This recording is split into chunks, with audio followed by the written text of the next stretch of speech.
What's going on, Alabama fans? We are only a couple days away from the 2025 Iron Bowl, and if you guys are excited, if you're watching on mobile right now, where it says comments, I need you to swipe to the right and hit that hype button to hype up the Crimson Tide this weekend.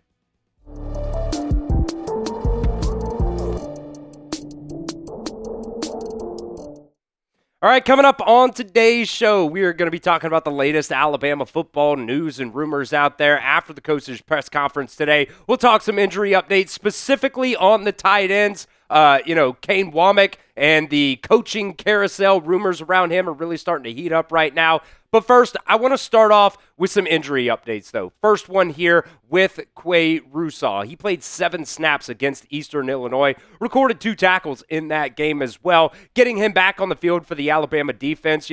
Although he only played 7 snaps, still a really big deal. Obviously, we haven't seen him since that Georgia game, and Kane Wommack was asked specifically about Qua Russaw, and, if we're going to see him a little bit more this weekend against the Auburn Tigers. He said, we just feel like we can continue to add to the pitch count as we go here in the season. We feel like he is in a really good spot. Qua is a really physical presence. You think about some of the physicality that, it's going to take for us to be successful on Saturday, and he is certainly a piece of that equation. Now, since Qua Russaw has been out at that Wolf position for Alabama, you've really seen Yhonzae Pierre really step up. You've also seen Justin Hill step up and get some reps there as well.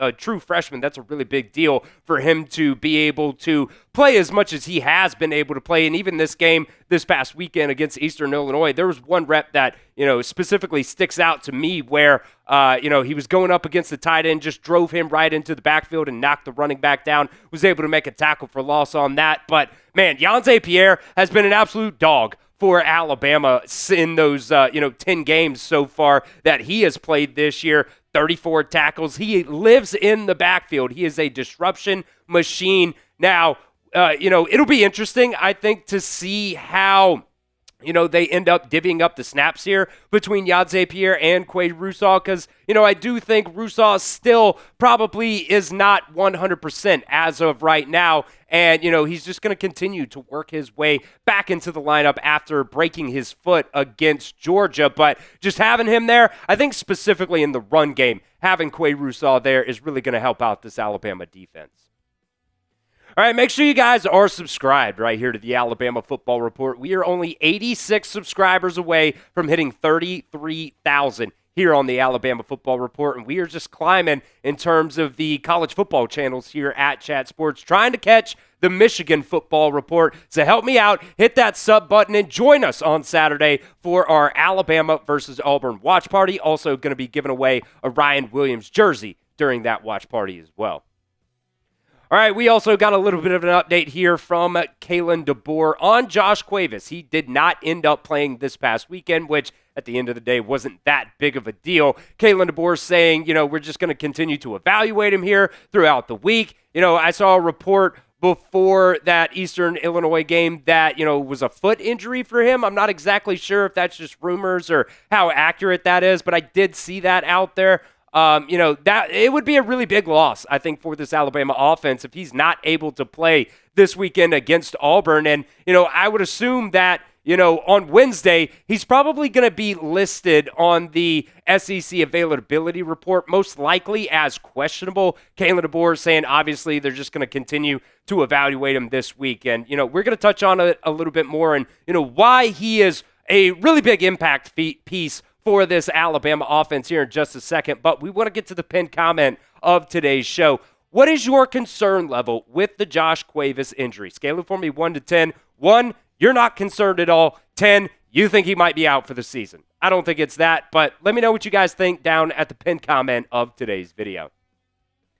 Now, Josh Cuevas right now is the 4th leading pass catcher in terms of yards for this Alabama offense, and he does actually have one more reception than Isaiah Horton as well. He's number 3 in terms of those receptions in this Alabama offense. He is a big part, and really, you see it a lot on third downs. He is kind of Mr. Reliable for, Ty Simpson to be able to find somebody over the middle. You've seen it time and time again where, he's able to make big plays for, this Alabama offense. And I wanted to go to this too, show Clint Lamb's tweet that he made the other day, talking about Josh Cuevas. He was out for that game this past weekend. And, really the thing that stuck out to me was this part that he put in parentheses. He said, he was out for the game with an injury and is likely going to miss more time.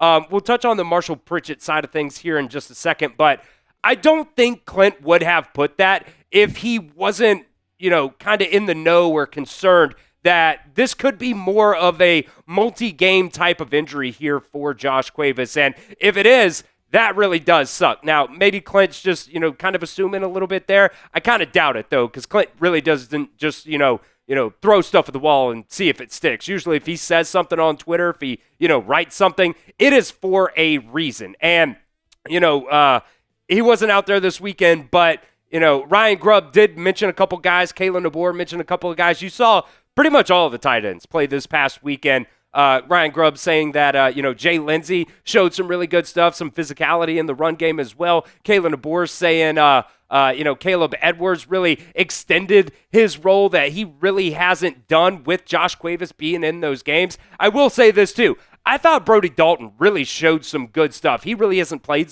a lot this year for Alabama, but there was one play he caught a pass and stiff-armed a guy just right into the dirt, turned upfield, got the first down on one of his receptions the other day. Look, I think he could be a guy that, ends up playing a role maybe for this Alabama offense if Josh Cuevas is not able to go. Obviously, Danny Lewis Jr. has also kind of been banged up all season long as well. So we'll see on Wednesday what that availability report says, and we'll keep you guys updated on that as well. Now, we'll continue here in just a second with some Kane Wommack rumors, but this episode is brought to you by PrizePicks. It's the holiday season, the best time of the year for sports. You got bowl games, you got basketball matchup, playoff pushes, and it's kind of all happening at once right now. And while you and I are making decisions every single day, what gifts to buy for people for Christmas, what to bring, sides to eat for Thanksgiving, which games to watch on Thanksgiving, there is one place where it feels good to be right, and that is on PrizePicks. PrizePicks, super simple to play. You just pick more or less on at least 2 player stats, and if you get your picks right, you could cash in today. We have a hoops matchup tonight between Alabama and Gonzaga, so I asked producer Jack to throw me together a little basketball, PrizePicks lineup for us today. Going with Graham Ike, 30.5, going with the less than points, rebounds, and assists for him. LeBaron Philon, more than 1.5 three-pointers made. Look, this Alabama team shoots a lot of threes. I think that one's pretty easy there. And then Latrell Wrightsell as well, more than 11.5 points plus assists. It's not just one or the other. It's both of those combined. I really like that PrizePicks lineup there from producer Jack. By the way, you guys can also, follow other PrizePicks players directly on the app. You can copy their lineups in one click, whether it's a friend, a celebrity partner, or just someone whose picks you really do like. Hit the follow button. Check out every lineup they create in the new feed tab on PrizePicks. And there's also a new feature alert, by the way. PrizePicks now has early payouts. If your lineup gets off to a hot start, you may now have the option to cash out those winnings before the game even finishes. That's one feature that I'm sure I'm going to definitely take advantage of here on PrizePicks. So download the PrizePicks app today and use promo code CLNS to get $50 in lineups after you play your first $5 lineup. That's promo code CLNS to get $50 in lineups when you play your first $5 lineup. That link's going to be down in the comment section and the description of today's video. PrizePicks, it's good to be right. Now, during his press conference today, Kane Wommack was also asked about the recent rumors in the coaching carousel right now surrounding him specifically. We'll get to what those rumors are here in just a second. But to answer the question, Kane Wommack just straight up shut it down here. He said, I appreciate the question, but I'm just not going to address any of those, job opportunity stuff right now. So I really do like, the fact that he was asked about it. I know some people think it might be a distraction right now, and the media shouldn't ask those questions. But look, at the end of the day, it's the media's job to ask those types of questions. There's 2 jobs right now that Kane Wommack has been linked to, Oklahoma State and Arkansas. And I'll be honest. Like, I would not be surprised if, at the end of the season, he does end up, taking one of these jobs, but I really hope it doesn't end up happening there because, we'll get to my thoughts here in just a second. But in regards to the Arkansas coaching job, Pete Thamel had a report the other day. This is what he had to say about that. He said the latest on the Arkansas coaching search is that it appears to be coming to a culmination here in the near future. I've been told to expect some resolution in the upcoming days. Sources have told me that, there's 4 names that have been linked to this the most. Alex Golish from USF, Ryan Silverfield from Memphis, and Eric Morris from North Texas, and Alabama defensive coordinator Kane Wommack. Look for some resolution here in the near future for the next Hog head coach. Now, I really hope that Kane Wommack stays as Alabama's defensive coordinator here. They are, in year 2 right now under Kalen DeBoer. They're recruiting at a very high level. He's really starting to begin to get the guys, recruiting-wise to fit his defensive system. And, look, I would not blame him at all if he ended up taking the job. I'm sure it's a dream to be a head coach in the SEC. Now, I will say this. Arkansas probably isn't necessarily the best job out there. Might actually be one of the worst jobs in the SEC outside of, maybe some other teams like, Mississippi State or Kentucky or something like that. And going back to that Pete Thamel report, I also think a decision would come very soon if he did end up taking that job. Coaches right now are really being pressured to make decisions like right around the end of the regular season, and they have to build out their roster. They have to recruit. They have to retain players. They have to hit the transfer portal. They have to start putting their coaching staff together. So, if Alabama were to end up losing Kane Wommack, it might end up being, during the college football playoffs or right before the college football playoffs. And if Alabama makes it there, and that would, I think that would probably be the worst part about the whole thing right now, in my opinion, is that it would probably come, right during the college football playoffs or even before that during the SEC championship. Time to hear from you guys down inside the comments section. A lot of rumors swirling right now. Oklahoma State, Arkansas, 2 teams that are linked right now to Kane Wommack. Will he be at Alabama next season? Let me know what you guys think. Type Y for yes or N for no down in the comment section of today's video.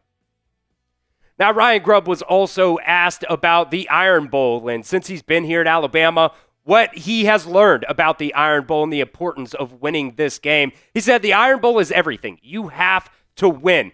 This coaching staff, as new as they are to Alabama, they know that this rivalry means a lot to the state of Alabama. You have houses divided. You have crimes being committed by crazy people over the outcome of this game. But most importantly for Alabama, it's not just about the rivalry. Their playoff run starts now.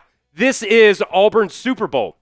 They have nothing to play for right now other than, maybe hopefully making a bowl game, which if you remember back to the beginning of the season, that was Hugh Freeze's goal for Auburn to just make a bowl game this season. Probably, one of the reasons why he was fired. 6 wins was his expectations. They have really low standards over there. And, they're trying to knock Alabama out of the playoffs this week. And if they can do that, they would consider this season as a success. Just with 6 wins, if you beat Alabama, that is a success for Auburn. This is a massive game that will be a tough challenge going to Jordan-Hare against a really good defense. And with Alabama's hopes being able to make it to the SEC championship game and to the college football playoffs on the line, you got to be able to win this football game this weekend.